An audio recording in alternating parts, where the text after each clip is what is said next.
हमारे गांव में अगर किसी औरत के बच्चा पैदा न होता तो उसे दाई के पास भेज देते थे। वहाँ दाई उसे 9 महीने तक एक बंद कमरे में रखती और फिर 9 महीने बाद एक सुंदर बच्चे के साथ उसे उसके घर भेजती। आखिर बिना मर्द के वो बंद कमरे में किसी औरत को पेट से कैसे कर देती थी। एक बार मुझे भी बच्चा नहीं हो रहा था तो मुझे भी उस दाई के पास भेज दिया गया। उसके बाद मैंने देखा कि वो तो मेरा नाम सोनू है। मेरी उम्र 25 साल है। जब मैं 18 साल की हुई तो मेरी शादी दिनेश के साथ कर दी गई। अब मेरी शादी को 7 साल बीत चुके थे। दरअसल हमारे गांव में एक रिवाज था कि जब लड़की की उम्र 18 साल हो जाती है तो उसकी शादी कर दी जाती है और यही सब मेरे साथ भी हुआ। मैं अपने माता पिता की इकलौती संतान थी। मेरी पढ़ाई लिखाई में मेरे माता पिता ने किसी भी तरह से कोई कमी नहीं रखी थी। हमेशा मेरी ज़रूरतों का ख्याल रखा। लेकिन गांव की और उनकी सोच के अनुसार जब मैं 18 साल की हो गई तो मेरी शादी कर दी गई। खैर, मुझे इस चीज़ का कोई अफसोस नहीं था क्योंकि उन्होंने मेरे ससुराल का घर इतना अच्छा देखा था कि मुझे किसी भी तरह की कोई कमी नहीं हुई। मेरे पति का नाम दिनेश है। दिनेश एक सरकारी नौकरी करते हैं। मैं अपने ससुराल में अच्छे से जीवन यापन कर रही थी। मेरे ससुराल में दिनेश अपने माता पिता का इकलौता बेटा था और उनके माता पिता भी काफ़ी पढ़े लिखे थे, इसलिए उनकी सोच भी काफ़ी ऊंची थी। मुझे अपने ससुराल में कभी भी किसी चीज़ की कमी नहीं हुई। उन लोगों ने एक बेटी से बढ़कर ही मुझे रखा था और मेरी हर ज़रूरतों को मेरे बिना बोले ही पूरा कर देते थे। लेकिन अब कुछ दिनों से हमारे घर में थोड़ी प्रॉब्लम हो रही थी। वह थी कि मेरे बच्चा नहीं हो रहा था। हम लोगों ने हर वह प्रयास कर लिया लेकिन बच्चा नहीं हुआ क्योंकि शुरू में तो हम लोगों ने बच्चा प्लान नहीं किया क्योंकि दिनेश चाहते थे कि उनका प्रमोशन हो जाए और उसके बाद ही वह इन सब में पड़ेंगे क्योंकि दिनेश काफ़ी अच्छे संस्कारों वाले इंसान थे और उनकी सोच भी काफ़ी ऊंची थी। वह चाहते थे कि जब उनके होने वाला बच्चा हो तो वह अपनी पत्नी का इस कदर ख्याल रखे कि उसे किसी भी तरह से अकेला न छोड़ा जाए। शायद इसी वजह से हम लोगों ने यह प्लान नहीं किया क्योंकि दिनेश को उस समय काम का बोझ रहता था और वह मुझे समय नहीं दे पाते थे। अब हम लोगों के कोई बच्चा नहीं हो रहा था। तभी एक दिन हमारे गांव की कुछ औरतें मेरी सास के पास ऐसे ही बातें करने के लिए आ गईं। तभी उनमें से एक औरत बोली कि आपकी बहू सोनू के कोई बच्चा पैदा नहीं हो रहा है तो क्यों ना तुम लोग उसे दाई के पास भेज दो। मुझे उनकी बातें सुनकर थोड़ा अजीब सा लगा। मुझे समझ में नहीं आया कि यह लोग किस दाई की बात कर रहे हैं और आज तक तो मैंने यही सुना था कि दाई को तो तभी बुलाया जाता है जब बच्चा पैदा होने वाला हो। लेकिन अभी तक तो मैं पेट सिर भी नहीं हुई थी तो ये किस बारे में बात कर रहे थे। मुझे कुछ भी समझ में नहीं आ रहा था कि आखिर ये किस बारे में बात कर रहे हैं। तभी मैंने सोचा कि जब यह लोग चले जाएंगे तो मैं अपनी सास से ही पूछ लूँगी। खैर, यही सोचकर मैंने उन औरतों को चाय नाश्ता करवाया और थोड़ी ही देर बाद वह लोग चली गईं। फिर मैंने अपनी सास से पूछा कि वह किस दाई की बात कर रहे थे। तब मेरी सास बताने लगी कि हमारे गांव में एक दाई रहती है।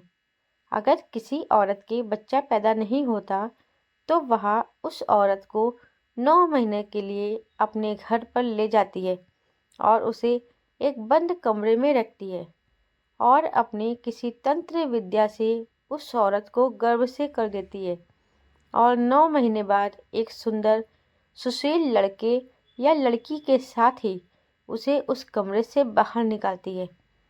मेरी सास की यह बातें सुनकर मेरे तो पैरों तले से जमीन ही खिसक गई। मुझे कुछ भी समझ में नहीं आया कि आखिर वह ऐसी क्या बातें कर रहे हैं, क्योंकि मैंने आज तक जितनी पढ़ाई की थी उसमें आज तक ऐसी बातें नहीं सुनी थी। और भला एक मर्द के बिना एक औरत कैसे पेट से हो जाती है, और 9 महीने तक एक बंद कमरे में रखने से भला कौन पेट से हो जाता है। मुझे तो समझ में नहीं आ रहा था कि आखिर वह दाई करती क्या है। तभी मुझे उस औरत की बात याद आ गई जो मुझे भी उस दाई के पास भेजने की बात करके गई थी। मैंने अपनी सास से बोला कि वह औरत जिस तरह बोल रही थी मुझे उसके पास नहीं जाना। आजकल अस्पतालों में एक से बढ़कर एक इलाज हो रहे हैं। हम लोग प्रयास करेंगे और भगवान पर भरोसा रखेंगे तो सब सही हो जाएगा, लेकिन मैं उस दाई के पास नहीं जाऊंगी। तभी तो मेरी सास ने कुछ ना बोला और मेरे सर पर हाथ रखते हुए कहा कि जैसी तुम्हारी इच्छा। इतना बोलते ही वह अपने कमरे में चली गई। अब मुझे थोड़ी संतुष्टि हुई कि मुझे उस दाई के पास नहीं भेजा जाएगा। कम से कम एक फिक्र तो खत्म हुई। फिर मैंने सोचा कि आखिर यह सब हो क्या रहा है। अब तो सुबह से लेकर शाम तक मेरे दिमाग में सिर्फ यही दौड़ता था कि आखिर वह दाई ऐसा करती क्या है जिसे एक औरत के बच्चा पैदा हो जाता है। और तंत्र विद्या तक तो मेरे भी समझ में आता था, लेकिन 9 महीने तक उसे एक बंद कमरे में रखना, वह भी उसके बिना शोहर के, भला ऐसे कैसे हो सकता है। अब तो न जाने मेरे मन में क्या क्या ख्याल आ रहे थे। कभी कभी तो मैं उस दाई के ऊपर शक भी करने लग जाती कि वह ज़रूर कुछ गलत ही करती होगी, लेकिन फिर मैं बिना कुछ जाने ऐसे किसी को भी नहीं बोल सकती थी। इसलिए मैंने सोचा कि सारी बातों का मैं जवाब आज रात दिनेश से आने के बाद ही लूँगी। शाम होते ही दिनेश के आने के बाद मैंने उन्हें खाना खिलाया और हम लोग कमरे में चले गए। कुछ देर दिनेश के ऑफिस की बातें करने के बाद मैंने सोचा कि अभी मुझे दिनेश से पूछना चाहिए। तभी मैंने दिनेश से कहा कि आपके गांव में जो दाई है। तभी दिनेश को कुछ समझ में नहीं आया। उसने कहा कि कौन सी दाई, तुम किस दाई की बात कर रही हो। तभी मैंने उनसे कहा कि वो जो औरत को बच्चा पैदा करके देती है। तभी दिनेश ने कहा अच्छा वाह क्या। तभी मैंने दिनेश से कहा कि ऐसा वह दाई क्या करती है जिसे एक औरत को 9 महीने एक बंद कमरे में रहना पड़ता है और वह 9 महीने के बाद बच्चा पैदा कर देती है। भला ऐसे भी उस दाई के पास क्या तंत्र विद्या है। तभी दिनेश ने कहा कि यह सब तो मुझे नहीं पता, लेकिन हाँ वह बड़ी सिद्ध दाई है। पूरा गांव उनकी इज्जत करता है, यहाँ तक कि गांव के बड़े बड़े लोग और आसपास के लोग भी उनके पास आते हैं और अपनी बहुओं को उनके पास छोड़कर चले जाते हैं। 9 महीने बाद जब उनके बच्चा हो जाता है तो बड़ी ही धूमधाम से और ढोल नगाड़ों से के साथ उसे घर पर ले जाते हैं। तभी मैंने दिनेश से पूछा कि इस काम के बदले दाई लेती क्या है।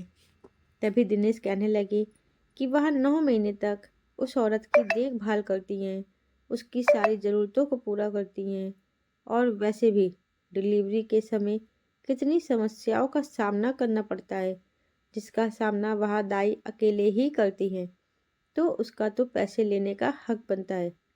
इसलिए जो कोई भी उस दाई के पास अपनी बहू को छोड़कर आता है तो उसे पैसे देकर आने पड़ते हैं, और जब बहू को वापस लाता है तो भी उन्हें पैसे देने पड़ते हैं। लेकिन पैसों से ज़्यादा कीमती तो उनका काम होता है, क्योंकि वह कितना बड़ा काम कर देते हैं। जो काम डॉक्टर नहीं कर सकते वह काम दाई कर देती है। यह सब सुनकर तो मुझे बड़ी ही हैरानी हुई क्योंकि आज तक मैंने कहीं पर भी नहीं देखा था कि एक दाई बिना शौहर के एक बच्चा पैदा कर देती है, और भला डॉक्टर जो काम नहीं कर सकता वह दाई कर देती है। ऐसा कैसे हो सकता है? अब तो यह सब सोच सोच कर मेरा सिर दर्द से फटा जाने लगा। तभी मैंने सोचा कि इस बारे में मुझे ज़्यादा बात नहीं करनी चाहिए। फिर मैं ऐसे ही सो गई। लेकिन मुझे नींद कहाँ आने वाली थी। मुझे सिर्फ यही चिंता सता रही थी कि जिस तरह दिनेश बातें कर रहे हैं, उस दाई की तारीफ कर रहे हैं और उसकी बड़ाई कर रहे हैं, कहीं कल को मुझे भी उस दाई के पास में ना भेज दिया जाए। फिर मैंने मन में सोचा कि नहीं नहीं, मैं उसके पास नहीं जाऊंगी। भला ऐसे कैसे हो सकता है? मैं शहर के बड़े से बड़े डॉक्टर को चेकअप करवा लूंगी, लेकिन उसके पास कभी भी नहीं जाऊंगी। खैर, यही सब सोचते सोचते मेरी कब आँख लग गई मुझे पता भी नहीं चला। लेकिन सवेरे जब आँख खुली तो यही सब बातें मेरे फिर से दिमाग में दोहराने लगी। मैंने काफ़ी कोशिश की, लेकिन मेरे दिमाग से यह बातें निकल ही नहीं रही थी। तभी एक रोज़ हमारे घर पर कुछ औरतें बुलावा देने के लिए आई थीं। मेरी सास घर पर ना होने की वजह से वह औरतें मुझे ही बोल गई कि कल आप सभी को हमारे घर पर दावत है, आना है। दरअसल हमारे गांव में कभी भी कोई खुशी का काम होता था तो पूरे गांव को उन्हीं के घर पर दावत दी जाती थी और उन्हीं के घर खाना वगैरह खाया जाता था। तभी मैंने उनसे पूछा कि किस खुशी में दावत दे रहे हो। तभी वो कहने लगे कि 9 महीने पहले हमारी बहू के कोई बच्चा नहीं हो रहा था, फिर हमने दाई माँ के पास उसे भेज दिया और आज हमारे एक सुंदर सुशील पोता हुआ है। इस वजह से उसे हम घर पर लेकर आ रहे हैं। तो घर पर लाने के बाद हम लोगों ने दावत रखी है। उसकी ऐसी बातें सुनते ही फिर से मेरे दिमाग में वह बातें दोहराने लगी और मेरा पूरा शरीर पसीने से लथपथ हो गया। मैंने उनसे पूछना चाहा कि आखिर ऐसा कैसे हो सकता है। तभी मैंने सोचा कि क्यों ना मैं उनसे उनके बेटे के बारे में ही पूछ लूं, ताकि थोड़ा बहुत अगर मेरे मन में कोई विचार है तो वह निकल जाए। तभी मैंने उनसे पूछा कि आपकी बहू को दाई के पास भेजा गया था, क्या उसका शौहर उसके साथ में था? तभी वो हंसते हुए बोली कि कैसी बातें कर रही हो, दाई माँ इन सब चीज़ों के लिए परमिशन नहीं देती। वह तो सिर्फ उस औरत को ही अपने घर पर लेकर जाती हैं जिससे बच्चा पैदा करवाना होता है। और रही बात उसके पति की, तो वो तो विदेश में रहता है। पिछले 1 साल से वह उसके पास नहीं आया। अब उसे जब यह खबर पता चली है कि उसके यहाँ बेटा हुआ, तभी वह यहाँ पर आएगा। अब तो मेरा सर और भी चकराने लगा कि आखिर बिना पति के वह पेट से भी हो गई और एक बच्चा भी पैदा कर लिया। अब तो मुझे पूरी सच्चाई जाननी ही थी। तभी मेरी सास के आने के बाद मैंने उनसे कहा कि ऐसे कैसे हो सकता है। उस औरत का शौहर तो यहाँ पर रहता ही नहीं है, वह तो विदेश में रहता है। और दाई माँ ने उसके बिना ही, कहीं दाई कुछ गलत तो। इतना मेरे बोलते ही मेरी सास ने मुझे वहीं पर चुप करवा दिया, जैसे मानो मैं उन्हीं के बारे में कुछ गलत बोल रही हूँ। उन्होंने दाई माँ के बारे में एक लफ्ज़ भी नहीं सुना और कहने लगी कि दाई माँ बहुत बड़ी देवता के समान है। उनके पास इतनी अच्छी अच्छी तंत्र विद्या है जिसकी वजह से वह बच्चों को पैदा करवाती है। और वह बच्चे कोई नॉर्मल बच्चे नहीं होते, स्वयं ईश्वर का ही रूप होते हैं। यहाँ सब सुनकर तो मेरे और भी रोंगटे खड़े होने लगे। इस कदर गांव वालों का अंधविश्वास उस दाई माँ के प्रति था। अब तो मेरा भी मन था कि मैं वहाँ पर जाकर सब कुछ देखूं। तभी मैंने मेरी सास से कहा कि हमें एक दावत में जाना है, क्या हम लोग उनके साथ जा सकते हैं, जहाँ से वह अपने पुत्र और बहू को लेकर आएंगे। तभी मेरी सास ने कहा, हाँ हाँ, क्यों नहीं। फिर हम लोग तैयार होकर उनके घर पर चले गए। वहाँ से कुछ औरतें गीत गाते हुए अपनी बहू को लाने के लिए जा रही थीं और बैंड बाजा के साथ गांव की सारी औरतें और कुछ मर्द लोग दाई माँ के घर की तरफ चल पड़े और फूलों की वर्षा करते हुए दाई माँ के घर की तरफ पहुँचे। वहाँ पर दाई उस औरत को और उसके बेटे को लिए खड़ी हुई थी। उस घर के अंदर किसी को भी जाने की इजाज़त नहीं थी, इसलिए घर से बाहर ही सब लोगों को बैठाया गया। वो दाई भी वहीं पर रखी कुर्सी पर बैठी थी। फिर दाई माँ ने कुछ तिलक वगैरह किया और उस लड़के को उनके हाथ में सौंप दिया और मिठाई खिलाते हुए उन्हें विदा कर दिया। लेकिन मेरी नज़रें तो दाई माँ के घर की तरफ ही थी, लेकिन दरवाज़ा बंद होने की वजह से मैं अंदर की तरफ कुछ न देख पाई। मुझे जानना था कि आखिर इस घर के अंदर ऐसा क्या है कि दाई माँ किसी को जाने नहीं देती। फिर मेरे मन में ख्याल आया कि अगर ये दाई इतनी ही सच्ची थी तो फिर घर के अंदर किसी को क्यों नहीं जाने देती। अब तो मुझे दाल के अंदर कुछ काला दिखाई देने लगा। मुझे पक्का शक हो गया था कि दाई माँ ज़रूर कुछ गलत कर रही है, वरना वह घर के अंदर किसी को क्यों नहीं जाने देती। और सबसे बड़ी बात तो बिना शौहर के बच्चा पैदा करने वाली बात तो मेरे कभी भी दिमाग से निकल ही नहीं रही थी। तभी मैंने उस गांव की एक औरत से पूछा कि दाई माँ अपने घर के अंदर क्या किसी को भी नहीं जाने देती। तभी वह औरत बोली कि नहीं, दाई माँ घर के अंदर अपने तंत्र विद्या का सामान रखती है और उनसे भगवान स्वयं मिलने के लिए आते हैं, इसलिए हम लोग आम इंसान उनके घर के अंदर नहीं जा सकते। दाई माँ तो भगवान का ही स्वरूप है, इसलिए वह घर के अंदर जा सकती हैं। हम लोग अगर चले जाते हैं तो उनके घर में छुआछूत जैसा हो जाएगा, फिर भगवान भी नहीं आएंगे। मुझे उस औरत की बातें बिल्कुल भी अच्छी नहीं लग रही थी।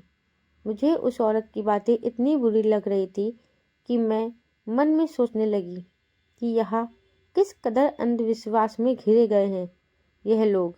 जरा भी समझ में नहीं आ रहा है कि भला ऐसे कैसे हो सकता है। फिर मेरे मन में आया कि मुझे इस राज को जानना बहुत ज़रूरी हो गया है। आखिर ऐसा क्या है। लेकिन जिस कदर मैं गांव वालों की और मेरे घर में सभी की बातें सुन रही थी, मुझे नहीं लग रहा था कि कोई भी मेरा इसके अंदर सहयोग करेगा, क्योंकि कोई भी दाई माँ के खिलाफ एक शब्द तक नहीं सुनना चाहता था। सबको तो बस दाई माँ भगवान से भी ऊपर लग रही थी। फिर मैंने मन में सोचा कि अब तो जो करना है मुझे खुद ही करना पड़ेगा, क्योंकि यह जो इतने सालों से अंधविश्वास चला आ रहा है, इस बारे में मुझे पता तो लगाना ही पड़ेगा। फिर ऐसे ही हम लोग उनके घर पर दावत करके वापस घर पर आ गए। यह बातें मेरे दिमाग से किसी भी तरह से नहीं निकल रही थी। अब तो मेरे अंदर एक जुनून सा जाग गया था कि उस दाई माँ के बारे में मेरे को सब कुछ जानना है। अब तो सब कुछ मेरी आंखों से ही देखना था। तभी मेरे मन में ख्याल आया कि इस कदर तो मैं उसके बारे में कुछ भी पता नहीं लगा पाऊंगी, क्योंकि दाई माँ के घर के आगे कुछ लोग पहरा देते हैं, जिसकी वजह से घर के अंदर जाना तो दूर, घर के आसपास भी नहीं भटक सकते और गांव का कोई आदमी सहयोग करने को तैयार नहीं है।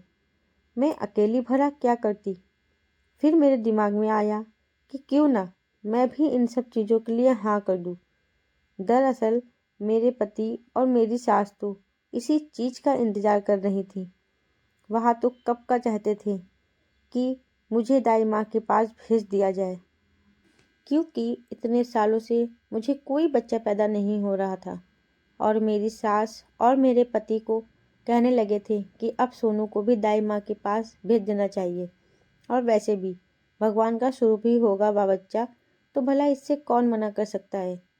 लेकिन मैंने ही जाने से मना कर रखा था, इसलिए उन लोगों ने ज़्यादा जिद नहीं किया।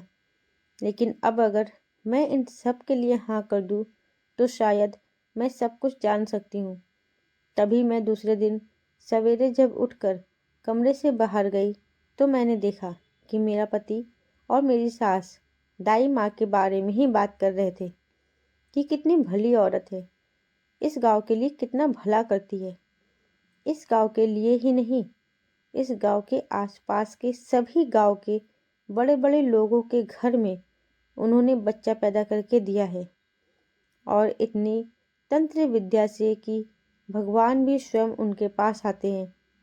हमें तो दाई माँ के कभी भी एहसान नहीं भुलाने चाहिए। हमारे गांव पर उनका आशीर्वाद बस बना रहे।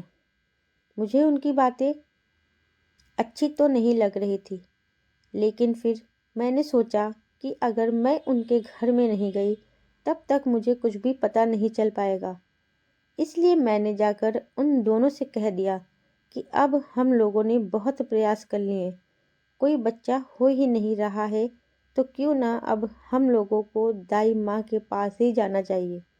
मेरी यह बातें सुनकर वे दोनों खुशी के मारे झूम उठे। उन्होंने कहा कि तुमने बिल्कुल सही फैसला लिया है। हम लोग कब से तुम्हें यही समझाने का प्रयास कर रहे थे, लेकिन तुम हो कि मानती ही नहीं। लेकिन कोई बात नहीं, देरी से ही सही, तुम्हें दाई माँ का चमत्कार समझ में आ गया है, यही बहुत है। तभी वह लोग मेरे कपड़े पैक करने लगे और कहने लगे कि अब 9 महीने के लिए तुम्हें दाई माँ के पास ही रहना है। 9 महीने बाद जब हमारे घर में नन्हा मेहमान आ जाएगा, उसके बाद हम तुम्हें बड़े ही धूमधाम से हमारे घर में लेकर आएंगे। मेरा मन तो बिल्कुल भी नहीं कर रहा था, लेकिन मुझे सारा राज जानने के लिए वहाँ पर जाना ही पड़ा। खैर, वहाँ पर घर से बाहर दाई माँ आ गई और मुझे कुछ तिलक वगैरह लगाकर घर के अंदर ले जाने लगी। उससे पहले मेरे पति ने कुछ पैसों की गड्डियाँ निकालकर दाई माँ के हाथ में थमा दी और कहा कि जब बच्चा पैदा हो जाए तो हम लोगों को खबर कर दीजिएगा। तभी दाई माँ ने कहा, तुम फिक्र मत करो, और मेरे पति ने मेरा माथा चूमा और कहा कि अपना ख्याल रखना। खैर, ऐसे ही मुझे घर के अंदर लेकर चले गए। घर के अंदर इतना अंधेरा था कि मुझे मेरे साथ में चल रही दाई माँ भी अच्छे से दिखाई नहीं दे रही थी। मुझे कमरे में ले जाकर बंद कर दिया गया। वहाँ पर एक बड़ी बड़ी आँखों वाली औरत खड़ी थी। मुझे उसे देखकर बहुत डर लग रहा था। मैंने दाई माँ से कहा कि मुझे इस औरत से डर लग रहा है, और आप करने क्या वाली हैं? तभी दाई माँ ने कहा कि तुम घबराओ मत, तुम्हें कुछ भी नहीं होगा। मुझे वहाँ पर ले जाकर बैठा दिया गया। तभी एक दूध का गिलास हाथ में लिए हुए दूसरी औरत वहाँ पर आ गई और मुझे दूध पीने के लिए कहने लगी। मुझे पक्का शक था कि ज़रूर इस दूध को पीने के बाद मेरे साथ ऐसा कुछ होगा। तभी मैंने सोचा कि किसी भी तरह मुझे यह दूध नहीं पीना है। तभी मैंने वह दूध का गिलास हाथ में लेते हुए खांसने का नाटक करने लगी। तभी वहाँ पर पास खड़ी औरत मेरे लिए पानी लाने के लिए चली गई। इतने में मैंने वह दूध खिड़की से बाहर की ओर फेंक दिया और बेहोश होने का नाटक करने लगी। मुझे मन में डर था कि कहीं मैं पकड़ी न जाऊं, लेकिन मैंने जो सोचा था वही हो रहा था। शायद भगवान भी मेरा साथ दे रहे थे।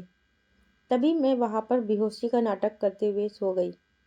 तभी दाई माँ और एक औरत अंदर आई और वह औरत बोली कि अभी तो इसे खांसी आ रही थी, इतनी जल्दी इसने दूध भी पी लिया, शायद बेहोश हो गई है। दाई माँ कहने लगी कि कोई बात नहीं, शायद इसे खांसी आ रही थी तो इसने दूध पी लिया।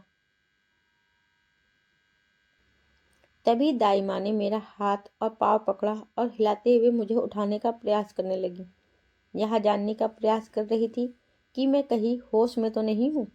लेकिन मैंने अपने आप को इतना ताकतवर कर लिया कि जरा सा भी शक नहीं होने दिया कि मैं बिल्कुल होशो आवाज़ में हूँ।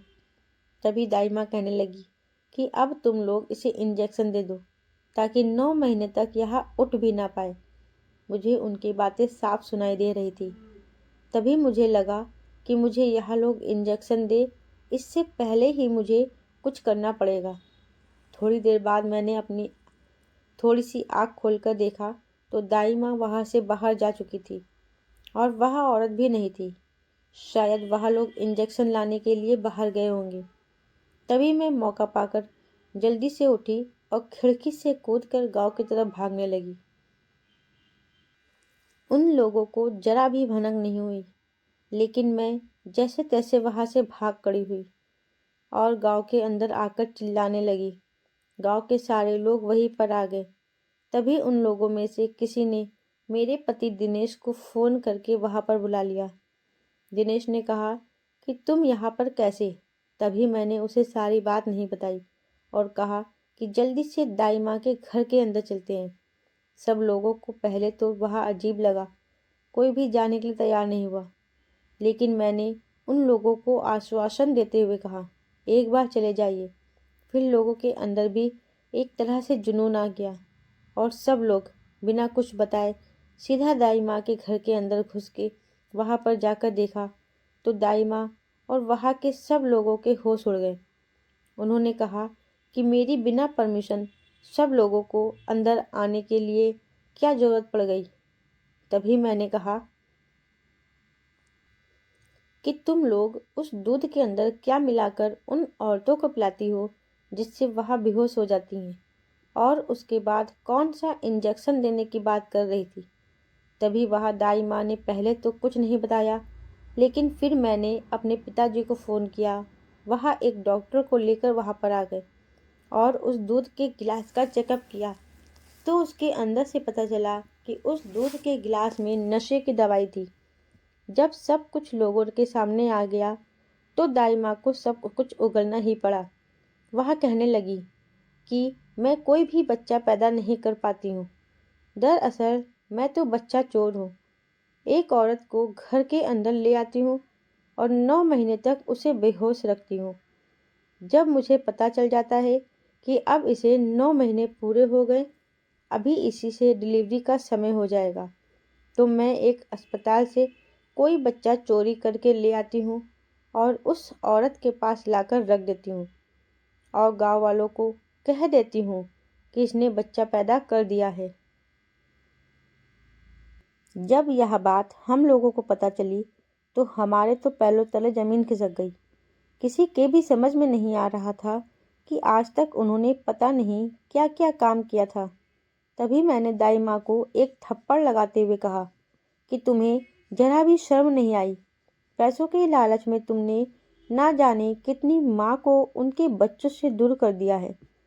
उस अस्पताल से बच्चे चोरी करते हुए जरा भी तुम्हारी रूह नहीं कांपती है। वह जिस औरत ने वह बच्चा पैदा किया था, वह अपने बच्चे के बगैर कैसे रही होगी। तभी दाई माँ कहने लगी कि उस अस्पताल की एक नर्स भी मेरी मदद करती है और वह सब ओर से फैला देती है कि बच्चा तो मर गया, लेकिन वह बच्चा चुराकर मुझे दे देती है और मैं गांव वालों को वह बच्चा दे देती हूँ और पैसे कमाती हूँ। इसी तरह से मैं इज्जत और पैसे दोनों कमा रही थी, लेकिन तुमने सारा खेल खराब कर दिया। तभी मैंने झट से पुलिस को फ़ोन लगाया और उन लोगों को गिरफ्तार करवा दिया। अब दिनेश ने मुझे गले लगा लिया और कहा कि तुमने बहुत बहादुरी का काम किया है। फिर सब गांव वालों ने मुझसे माफ़ी मांगी और कहने लगे कि हमें माफ़ कर दो। हम लोग अंधविश्वास में आकर ना जाने क्या क्या समझ बैठे। हमें जरा भी ध्यान में नहीं रहा कि बिना शौहर के बच्चा पैदा कैसे हो सकता है। लेकिन खैर, अब हम लोगों को समझ में आ चुका है। सब लोगों ने मेरी हिम्मत की दाद देते हुए तालियां बजाई। अब मैं दिनेश के साथ घर पर चली गई और मेरे मन में एक सुकून जाग गया कि देर से ही सही, लेकिन मैंने कई माँओं को इस अंधविश्वास से दूर कर दिया और उन माँओं को बचा लिया जो जिनका बच्चा आगे की ज़िंदगी में चोरी होने वाला था। दोस्तों, आज की कहानी आपको कैसी लगी है हमें कमेंट बॉक्स में ज़रूर बताइएगा। आगे ऐसी कहानी सुनने के लिए हमारे चैनल को सब्सक्राइब जरूर कीजिएगा। धन्यवाद।